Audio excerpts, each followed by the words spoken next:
Welcome to the Tyler Werner Show, discussing all the latest in Philadelphia sports. What is it? Standing ovation week here in Philadelphia sports.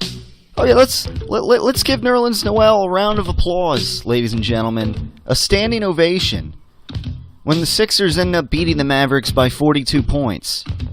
Come on. What did Nerlens Noel do to deserve a standing ovation like that? And in 3.5 years, what did Mark Streit do that was so worthy of creating a tribute video to Mark Streit?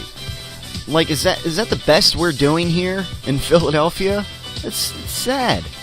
Fortunately, we got Eagles' path to the draft upon us, kind of shake us out of this web of farces, if you will. And now, here's Tyler Werner. Good day, everybody. Welcome to another edition of the Tyler Werner Show.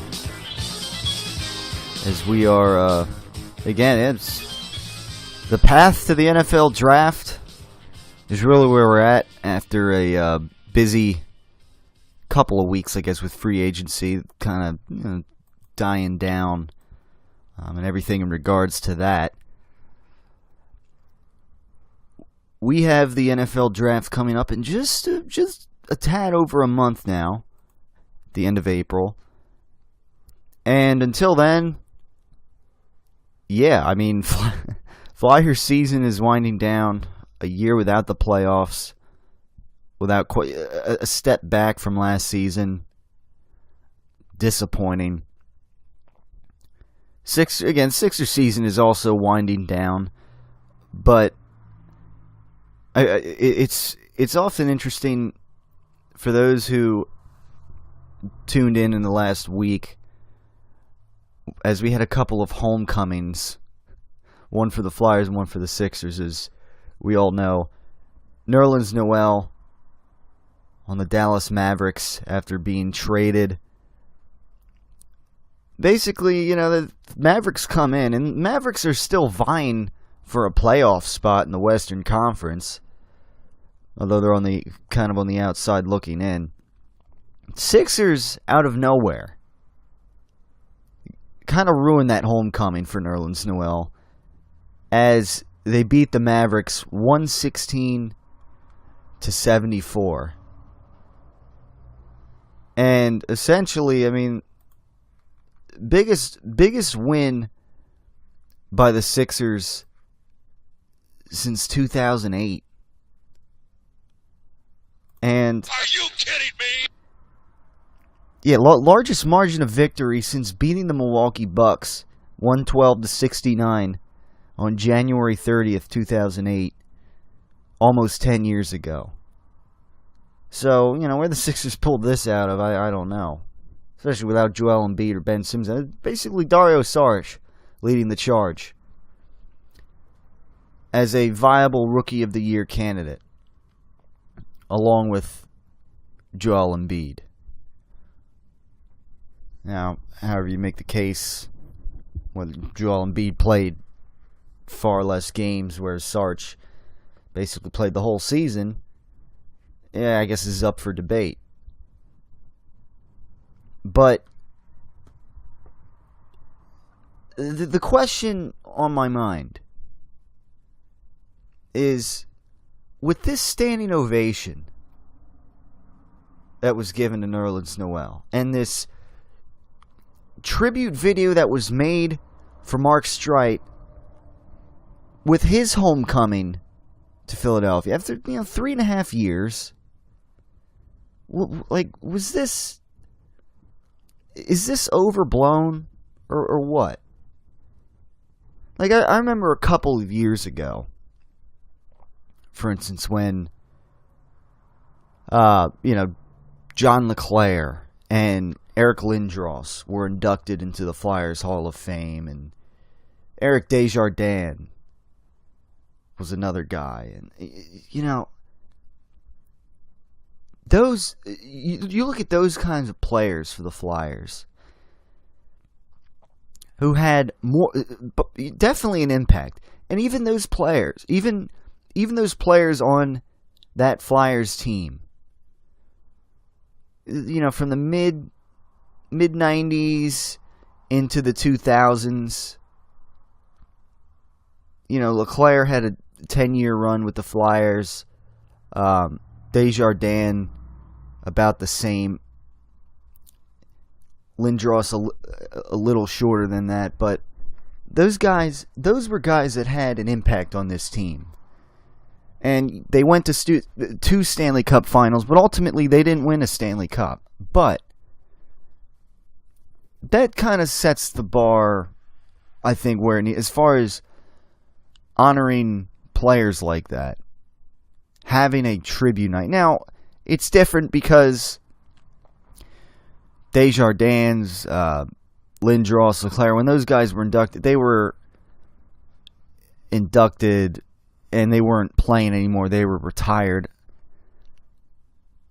So it's different, I guess. But Mark Streit, like, what did in 3.5 years here with the Flyers?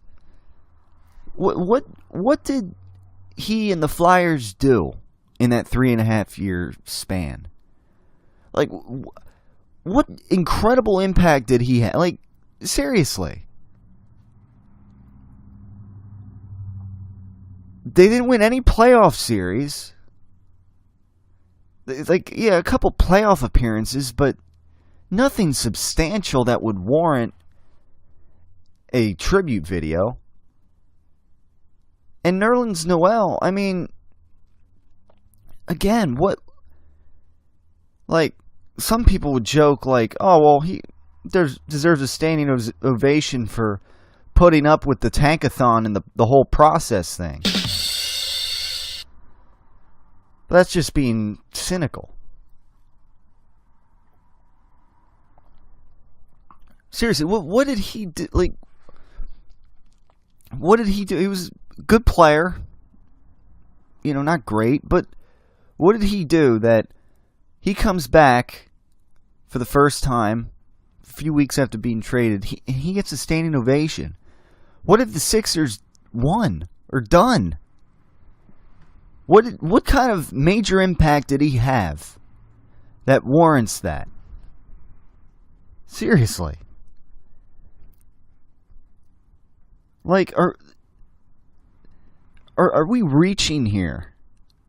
Or what? That we need to have, like, we're going to have a standing ovation for, like, have we really, like, dumbed down our standards that much here in Philadelphia? And you know what? It's kind of a sign of the times, unfortunately. Like, we've had such little winning and success in the last decade in Philadelphia sports. And I'm not even talking about championships. I'm just talking, like, even a lack of playoff experience, a lack of appearances in the play, lack of any kind of run. You've had in the last 10 years. The Philadelphia Flyers, 2010. They make it to the Cup Finals. They don't win. Other than that, they haven't really done anything substantial in the playoffs. There was one appearance. That was kind of it. Sixers, barely any. Like, they've won maybe one playoff series, 1 year against the Bulls. Haven't,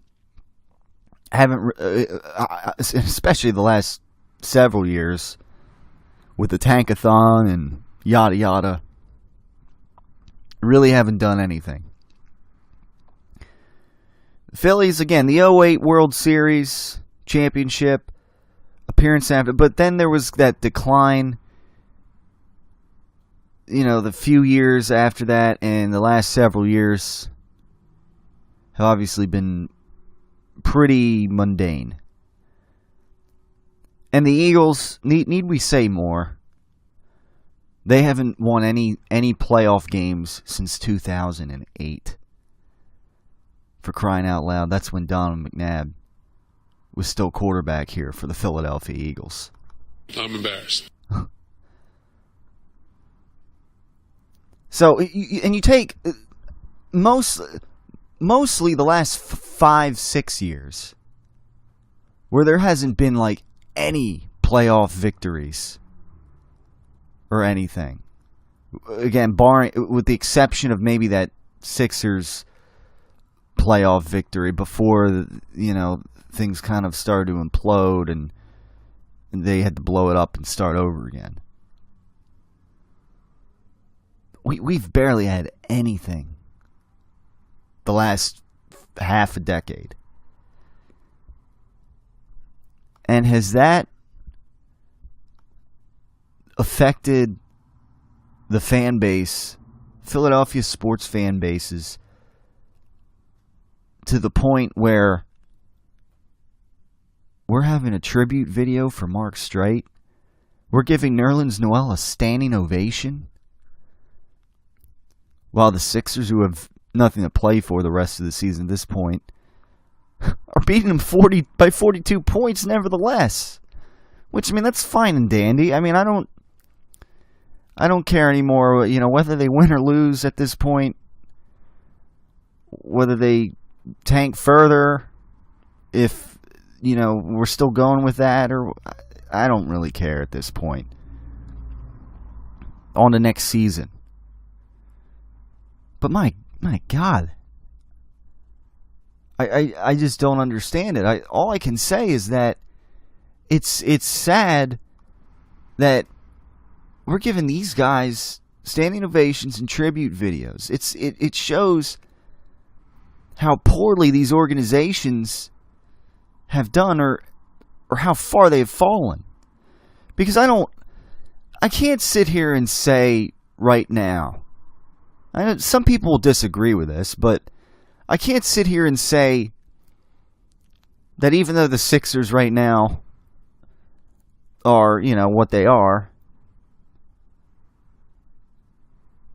at 25 and 43, I can't sit here and say, well, they're a failure, because, again, it's the whole process that's still in the works.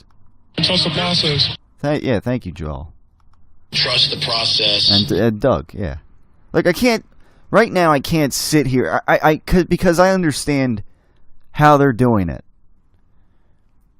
How the NBA is set up and what they're trying to do.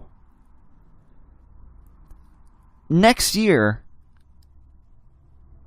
with Ben Simmons out there on the floor, Joel Embiid, Dario Saric, perhaps still Okafor and company. Next year, I am expecting this Sixers team to compete. Not be a championship contender, but I'm expecting this to maybe be a 7th or 8th seed, and the year after that, rise up the ranks further, and see who they get in the draft this year too. And maybe it's somebody who's not going to play next season, given that seems to be the pattern with the 76ers in the last several drafts here with this regime.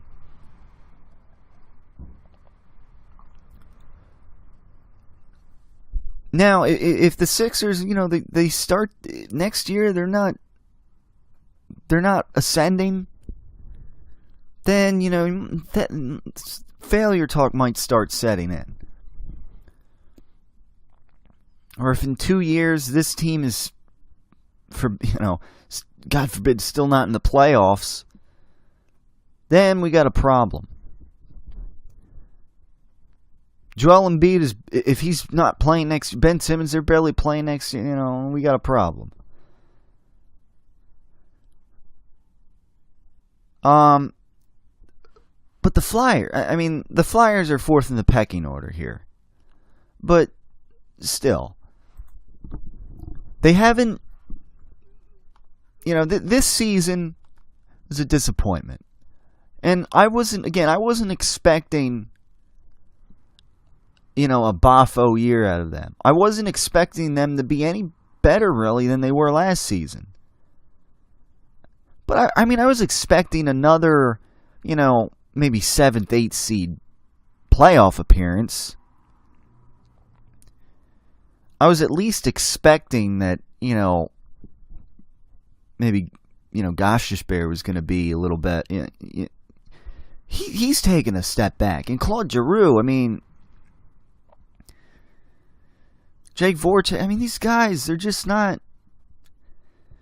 They're not absolute difference makers at this point. Claude Giroux, I feel like his better days are behind him. And he's not even, well in his 30s or anything yet. But, it is what it is. I just don't, I don't want to, there's, with 10, 11 games to go, and they're 7 points out of a wild card spot.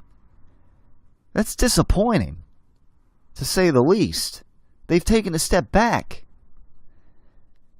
And every year we hear about these young prospects in the minors when they come up, and well, where are they? I keep hearing every year about these players. So I don't know what to make of it.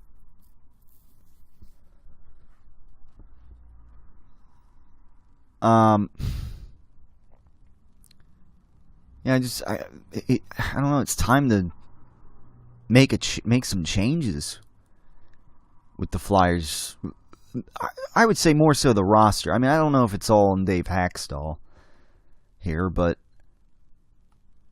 with the roster, I've said it before. Probably time to start making some changes. And obviously, again, the Phillies the last several years, they've been what they've been.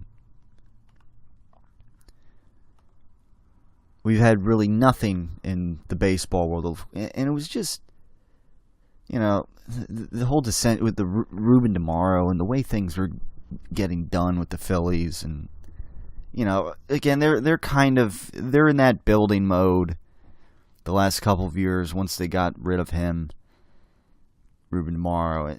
So that's kind of positive, I guess, but they got some ways to go yet too, but just the way that whole regime was gradually declining to the point where they were a bottom of the barrel team in the MLB, and still aren't much better than that. It's a shame to watch. Shame for that. And then the Eagles, we had the whole Chip Kelly thing. The demise of the Andy Reid era here in the last 5 years still. That was, about 4 seasons ago. And we had the initial burst of excitement with Chip Kelly, at least with a playoff appearance that first season. But after that, it was just disappointing. It was disappointing in the second season, where they were in position to perhaps even get a second seed in the playoffs had they taken care of it. They were in a position, after Thanksgiving time, to go 12-4 even. But they kind of had a late season collapse. Ended up 10-6 again, but missing the playoffs, and that was disappointing. And then don't even get us started on the third year of Chip Kelly, where fortunately Jeffrey Lurie made the decision to just cut the cord before the season was over, and just kind of put everything Chip Kelly is out of here. And and so Doug Peterson was brought in 7-9. So there's hope. That's all I can say. there's hope that with Carson Wentz in there, and with some recent free agent signings at wide receiver, and maybe with what they do in the draft, there's some hope, I guess. That's what we're going with. There's hope with the Eagles. There's hope with the Sixers. Because otherwise there's been disappointment. The Flyers, I don't know how much, I don't really know what kind of hope I have right now. Because I think changes need to be made with the Flyers. Or else right now I don't really have hope with the Flyers. And the Phillies, I have some hope too. I don't think they're as far along maybe as the Sixers, where the Sixers, they seem to have almost all the pieces there. They just need to get out there and all play together. But there's hope that the Phillies are at least trending in the right direction. That's all we're going with. Because other than that, we don't have much. We haven't had much. And it's a shame that I think that's kind of why we're having a standing ovation for Nerlens Noel at his homecoming, where the Sixers absolutely destroy the Mavericks. And Mark Streit comes in here, his homecoming since being traded, and we're giving him a tribute video. I mean, I don't know. It just goes to show you where we're at, where we've been at. Just a reminder of that. Hopefully, and that's what needs to change. We're not handing out participation trophies and whatnot. Where we demand success more. That's what it's about. I agree. Results and production. All right, so that's the title. We're going to take a quick break here. Start getting into some of these mock drafts, as we have about a month to go until the much-awaited NFL draft in Philadelphia, where the Eagles will be picking at pick 14 in the first round. And what do they do? It's the Tyler Werner Show. We shall return right after this. Okay, Rocco, pretend I'm the girl that you want to ask out on a date. How about maybe you and I, maybe we go out together, get something to eat, I don't know, maybe laugh a little bit, who knows, I don't know, would you like to maybe, you want me to go out together? What do you think? Would you like to? You need to make more eye contact, and you sound way too nervous. You want to hear me say it? You want to break me down? All right, I'm afraid. For the first time in my life, I'm afraid. Having a tough time asking out ladies? You need to see Clubber Lang for a lesson. Hey, woman. Hey, woman. I bet you stay up late every night dreaming you had a real man, don't you? I'll tell you what. Bring your pretty little self over to my apartment tonight, and I'll show you a real man. Build confidence with the ladies like never before with Clubber Lang's dating services. The most highly recommended in all of the Delaware Valley. I am ranked number one. One! That means I'm the best. Investigators are calling it the heist of the century. The grand robbery of Brady and Belichick's slow-cooked Italian meatballs, committed by some apparently hungry NFL officials who love their balls. When I came in Monday morning, I was shocked to learn of the news reports about the balls and the process that happened between when they were prepared and went to the officials and went to the game. As shocked as Belichick was of the news, perhaps Brady, the last man out of the kitchen on that Sunday night, was even more shocked to hear of the news of the theft. I have a process that I go through. It was the same process that I always go through. When I felt them, they were perfect. I mean, I wouldn't want anyone touching those. I would zip those things up and lock them away, and that's what I thought I was doing. As Brady and Belichick upped the ante on their ball security, you'll just have to pick up a pack of their meatballs the next time you hit the grocery store and enjoy just how perfect these balls really are. Tom's personal preferences on his ball security are something that he can talk about in much better detail than I could possibly provide.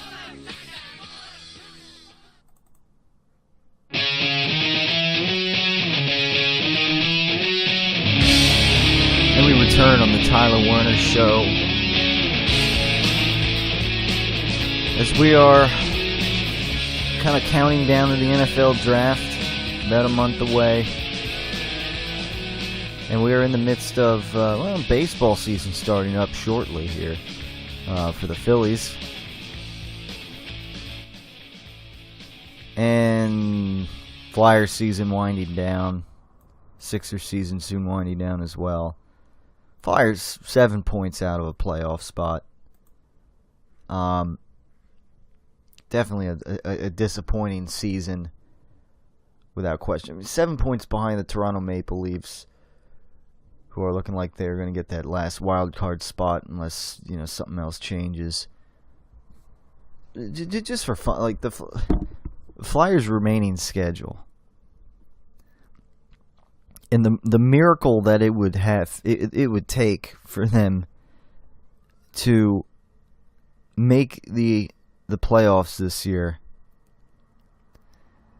It just seems like insurmountable odds. And it's a shame because last week they have this game against the Pittsburgh Penguins where they just shut them out 4-0. And maybe the Penguins were coming off a tough game the night before, but I mean it's like where's that kind of performance on these other games? So anyhow, Flyers Thursday night taking on the Minnesota Wild to start things off. They got the Blue Jackets after that on Saturday afternoon. Flyers at Penguins on Sunday. That'll be tough. Senators at the Flyers after that. Islanders at the Flyers, Devils at the Flyers, the Rangers they got after that. Another game with the Devils. Blue Jackets, Hurricanes, a couple more playoff teams there. So that's pretty much. I mean they're at 7th now in the Metropolitan Division. I remember once upon a time they were up earlier in the season around 4th, even 3rd place. Not too far behind the Capitals and the Blue Jackets. They were rolling early on in the season. Penguins, those three teams are kind of up, right around just over 100 points. And the Flyers are way down at 74 points. It's not, again, it's just... sure, their division is tough. The Flyers, the Metropolitan Division. I mean, 3 teams over 100 points. The only other team that has reached 100 points is the Blackhawks in the Western Conference. So, again, it just goes to show you, Flyers in this division, they just are not faring too well. Changes need to be made. The so-called prospects need to start coming to fruition here with this Flyers team that so many people keep talking about, but things don't seem to materialize. So that's pretty much that where the Flyers are at in a nutshell. At least on Saturday, I don't know those who were perhaps out in the Reading area and saw the Flyers alumni game against the Penguins. Eric Lindros was there, John LeClaire, Bernie Perrant was one of the coaches, and Danny Briere was there. Recently retired Danny Briere. Some other, Flyer legends were there as well. So it was a nice little afternoon, I guess, with some Flyers alumni beating the Penguins 8-6 in, a game that didn't really mean a whole lot and was kind of just for fun. But hey, it hasn't been too fun of a season for the Flyers themselves. So, what are you going to do?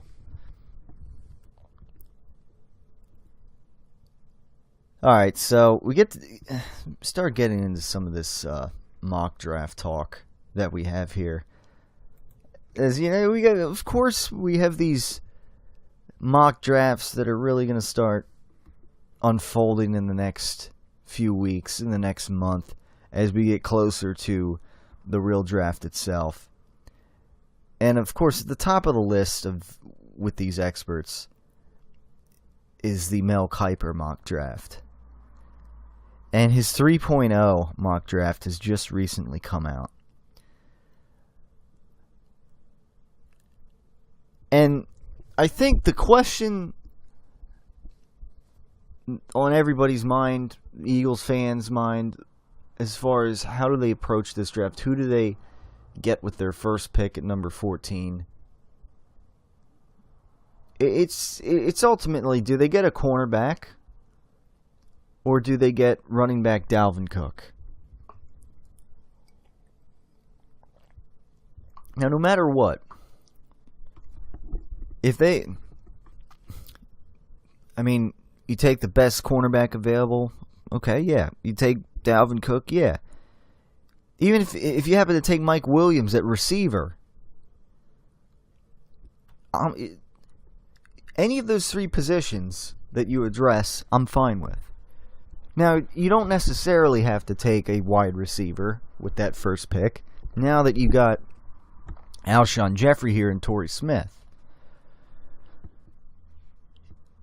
However, Alshon Jeffrey, say he's not here next year, if they have they draft Mike Williams, or say they have Alshon Jeffrey here again, they re-sign him next year, and they have Mike Williams. Well, you're pretty set at wide receiver. Even more so than you are now with Torrey Smith and Alshon Jeffrey. But I think that's probably path number 3. Path C, or whatever, however you want to word it.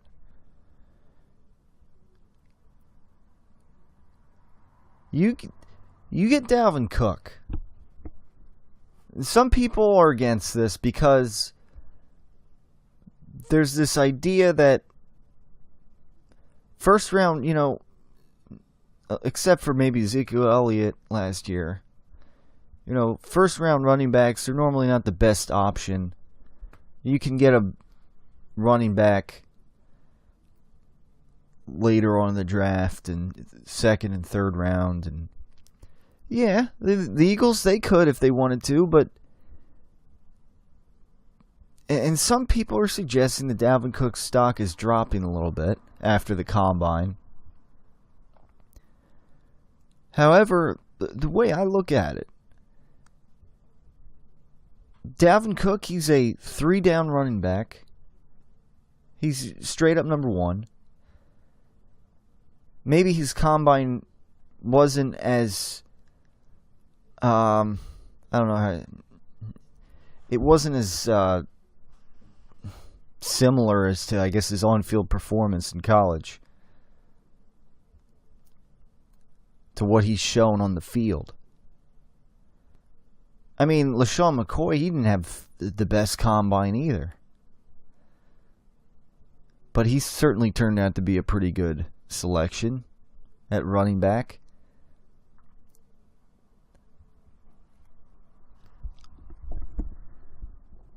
The thing with Dalvin Cook is that, again, he can play all 3 downs. He can be your bread and butter running back for the Philadelphia Eagles. And then you got, because Smallwood, Sproles, then those two alone, they're not going to cut it. That's not going to be an efficient enough running game, really. Smallwood and Sproles, they can be change-up guys. But Dalvin Cook would be a guy that would be the primary back. He would be getting most of the carries.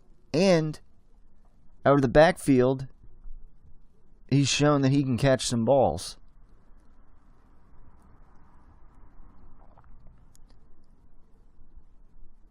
Five, 5'10", 208 pounds. He ran a 4.49 40, but again, what he's shown, I mean, he's been, I mean, he's Florida. He's been breaking Warwick Dunn's records. It seems like. What else do you have? 22 bench press reps. I mean, 116 broad jump. But again, at the end of the day, I mean, I look at the things that he does. He did at Florida State.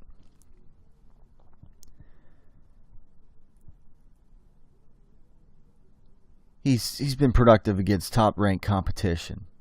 He seems to play, he seems to play better when the stakes were higher. He's got great vision, ability to read blocks effectively, great footwork. He's productive in the red zone. He may like to bounce it out to the outside a little bit, but he's an elusive open field runner and is a threat to take it the distance at a moment's notice. Tremendous ability to break away runs to the outside. Has some game-breaking speed and agility. Significant weapon in the passing game. For the most part, I think he gives you everything you want at the running back position. Now, I'm not saying he's Ezekiel Elliott, but he's going to shore up the running back position. It seems for several years here. He can come in right away and start. And you basically have everything on offense set. You don't have to add anything else. Or make any more changes, really. Now, the Eagles, yeah, they need a couple cornerbacks by the looks of it, and they can get one. They can use that first pick on one, sure. They'll still have to get another one. And to me, it becomes a question of do they want to use that first pick on a cornerback?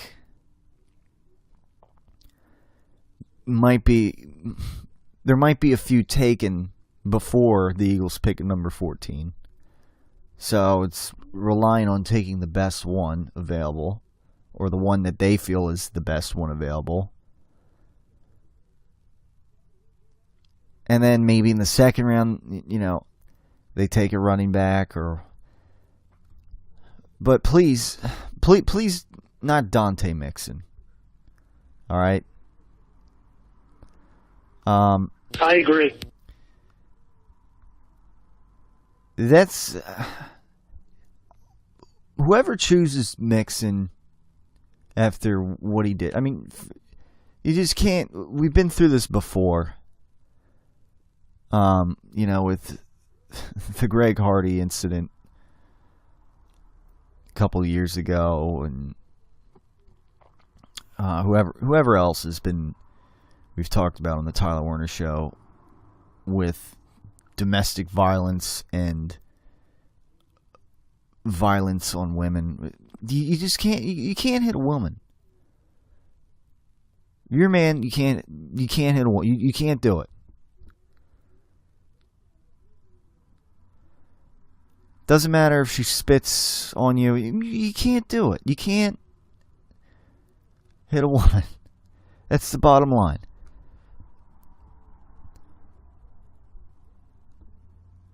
It's going to be whichever owner, as far as who drafts Mixon, an owner that basically says, screw everybody's, thoughts or whatever, deal with it.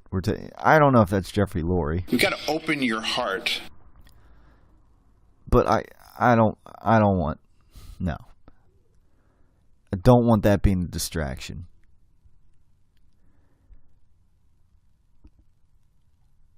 And people would say, oh, well, the Eagles, they had Michael Vick. Yeah, Michael Vick, he served time in jail for what he did. And he showed that he had rebuilt himself as a man.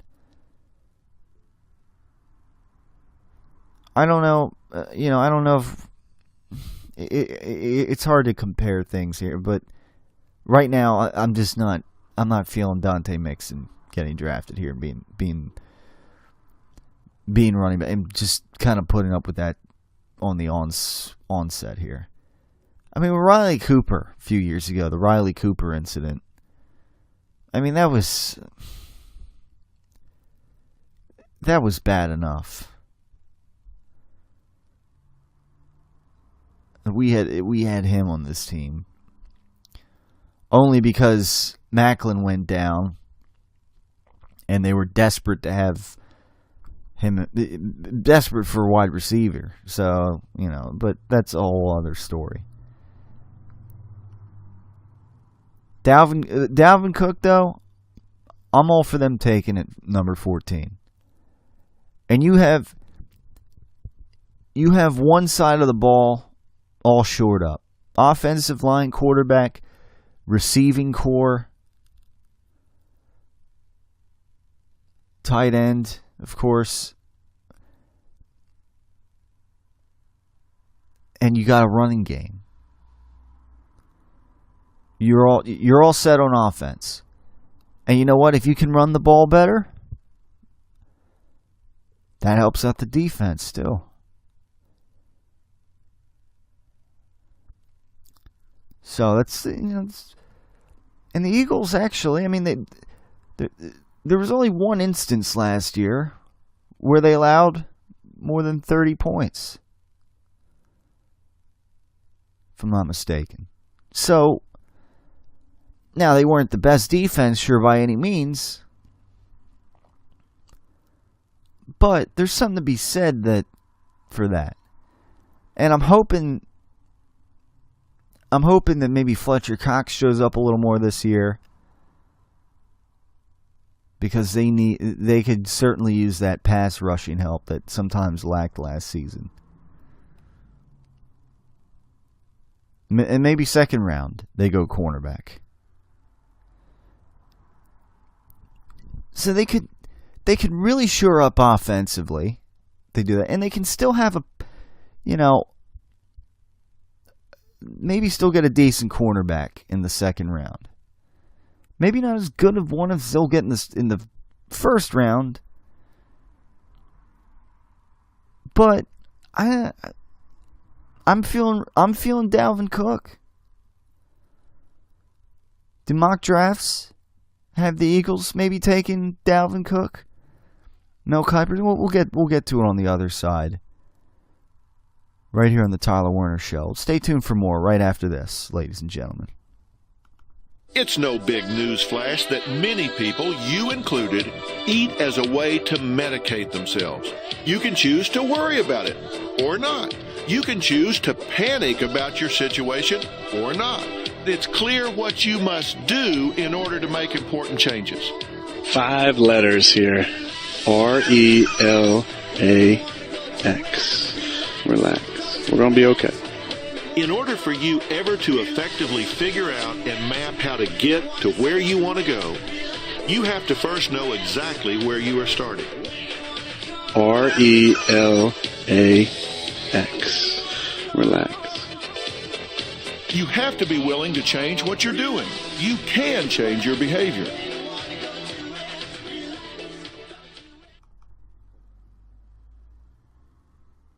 What defines the perfect ball? It's not just about size when it comes to Brady and Belichick's slow-cooked Italian meatballs. I've handled dozens of balls over the past week. We prepare our balls over time. The texture of the balls is very easy to identify. And that slow-cooked texture is one of the qualities that make Brady and Belichick's meatballs stand above the rest. But it's also Brady's unique rubbing process that only he has the authority to perform. When I pick those balls out, to me they're perfect. I don't want anyone touching the balls after that. I don't want anyone rubbing them. To me, those balls are perfect. Once the balls reached an equilibrium, we're down to the rubbing process. Brady and Belichick's slow-cooked Italian meatballs. When you're looking to make it a pasta night, we're doing a little catering. Like Brady would say, to me, those balls are perfect.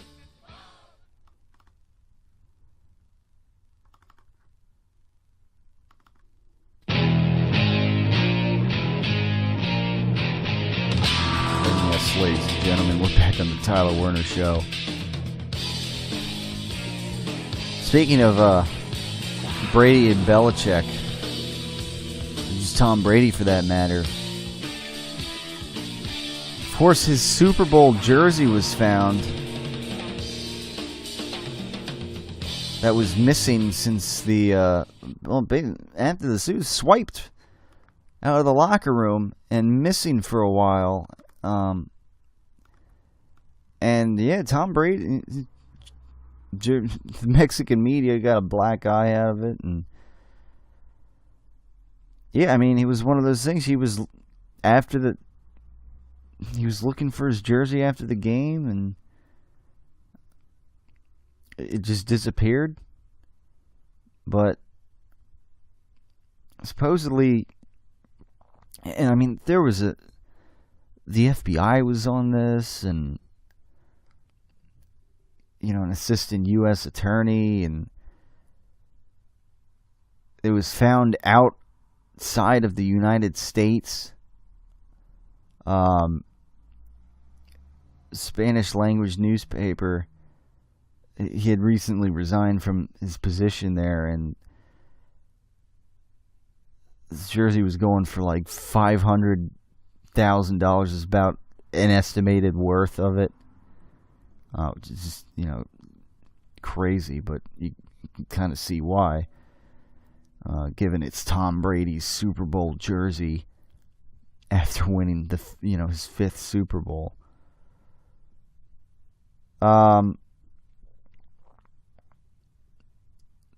So yeah, I mean, it was remarkable how they tracked it down, I guess, and there's a great big story on ESPN how they found it and everything, and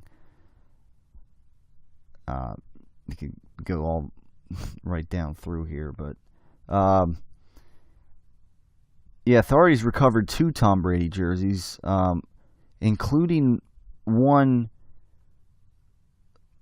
the one that appears to be the one he wore in Super Bowl 49 2 years ago.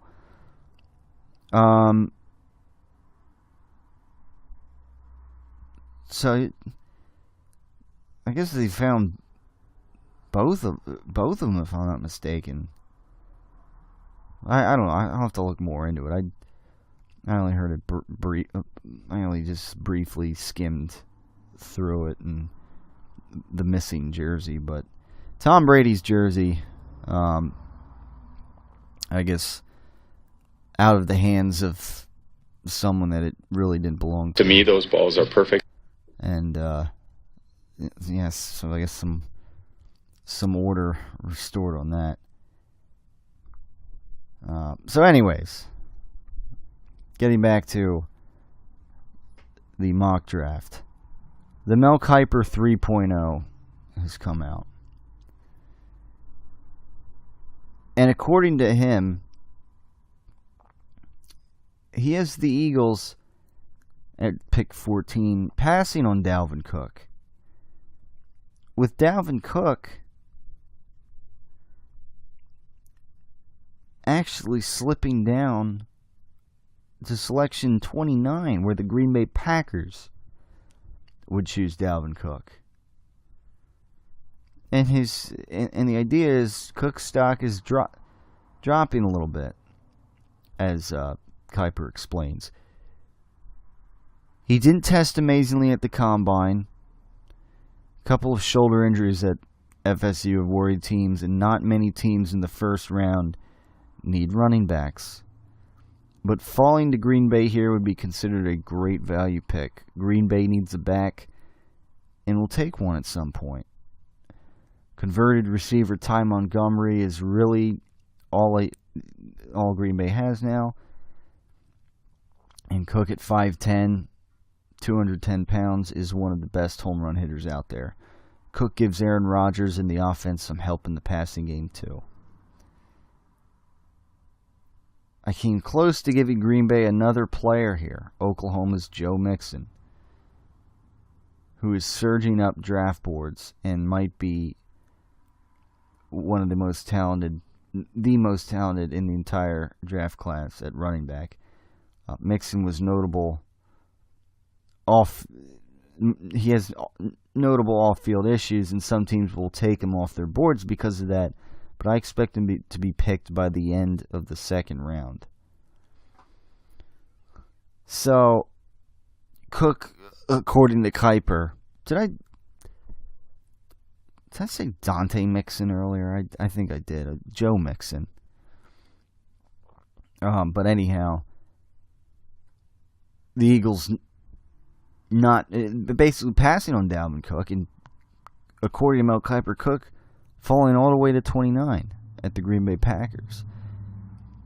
Of course, Eddie Lacy going to the Seahawks now, and Green Bay, all they really got is Ty Montgomery. So, it could be very likely the Packers take a running back there at pick number 29. And if the Eagles do not take Dalvin Cook, then I guess they make a case that they take him there. Or that Green Bay takes him. But again, the Eagles, they need a running back themselves. So, but anyhow, Mel Kiper for the Eagles in round 1, since that's where Dalvin, according to Mel Kiper mock draft here, pick number 14. The Eagles select cornerback Garyon Conley out of Ohio State. They're in a good spot to get their pick of one of the best cornerbacks in a deep class. Several will be on the board at number 14 with a potential run on pass rushers at the top of the first round. Conley, the third member of the Ohio State secondary to be picked so far, is rising after the combine, where he ran a 4.4440 with a 37.5-inch vertical at 6 foot flat and 195 pounds. Defensive coordinator Jim Schwartz needs a new number 1 corner, and this is a great fit. So Conley, you could make a case still that would improve them defensively.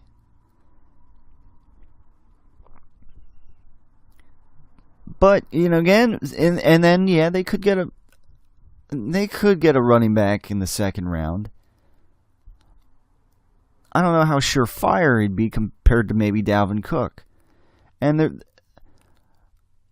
I think some people too, they tend to overthink this part of it. How a lot of look at guys like Trent Richardson and some other first round running backs that they didn't pan out or whatever. And then ones in the second round and later do. Or have with other teams. And I've said before too how the Eagles,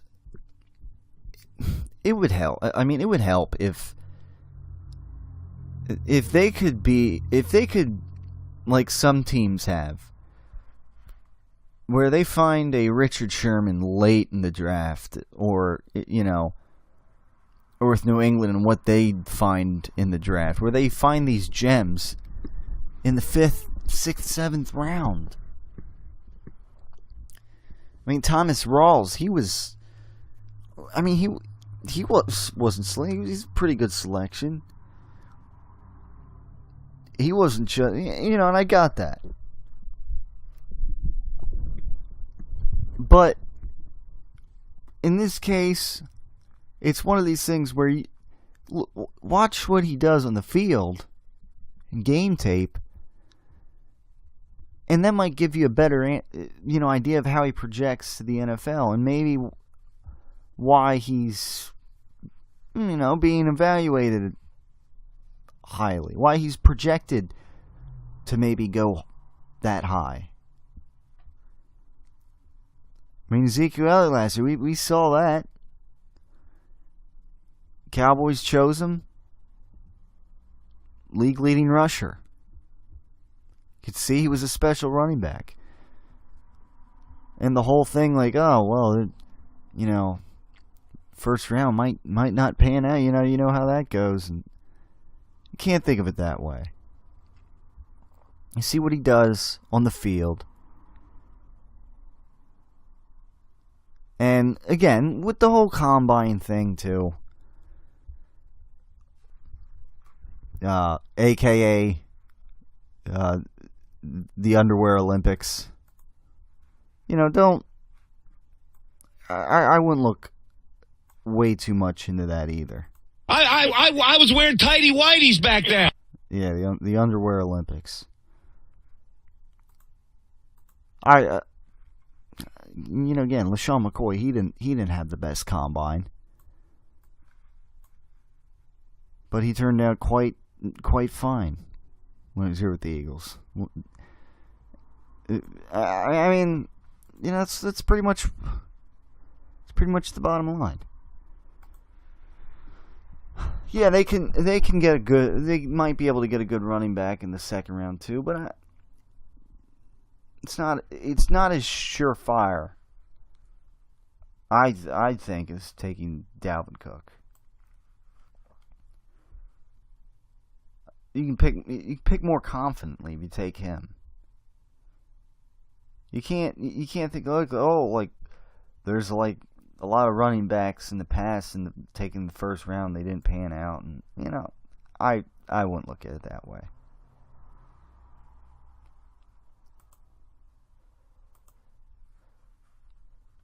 Well, that's going to wrap things up for the Tyler Werner Show this week. The path of the draft continues. We'll talk more as we get to it.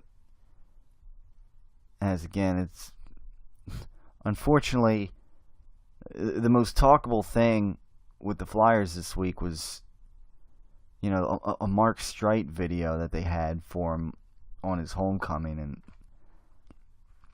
and spent 3.5 years here, and it's not like they really accomplished anything with him. It's not like he was an absolute difference maker. And the same with Nerlens Noel. I mean, they traded him because they got Joel Embiid and they got Ben Simmons, and they